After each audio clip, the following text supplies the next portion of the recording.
রোনালদোর পর কতজন এলেন গেলেন, কিন্তু চেনা ঘরানার নাম্বার 9 আর ফিরে আসেনি ব্রাজিলের জার্সিতে।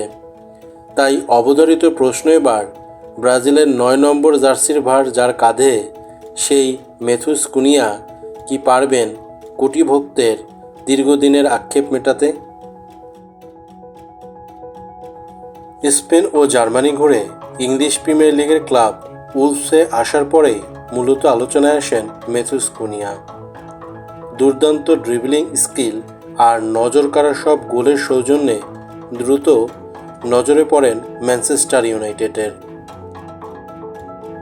প্রিমিয়ার লিগের শুরুতে কিছুটা খাবি খেলেও মৌসুমের দ্বিতীয়ার্ধে নিজের জাত চেনাতে শুরু করেন কুনিয়া।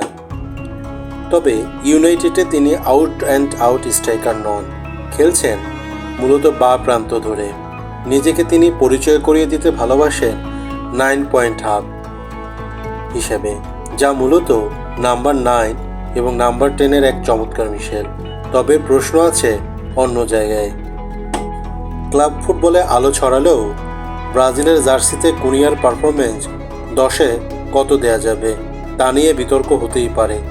দেশের হয়ে 23টি ম্যাচে এখন পর্যন্ত গোল করেছেন মাত্র 1টি। তারপরও ক্লাব ফর্মের উপরে ভরসা রেখে ব্রাজিলের শুরুর একাদশে হয়তো এই মুহূর্তে তার উপরেই আস্থা রাখবেন আনচেলত্তি। যদিও বর্তমান স্কোয়াডের সত্যিকারে প্রথাগত নাম্বার 9 বলতে আছেন ব্রেন্টফোর্ডের স্ট্রাইকার ইগোর থিয়াগো। তবে প্রথম একাদশে কুনিয়াকে টপকে থিয়াগোর জায়গা পাওয়া নিয়ে এখনও রয়ে গেছে বড়সড় প্রশ্ন।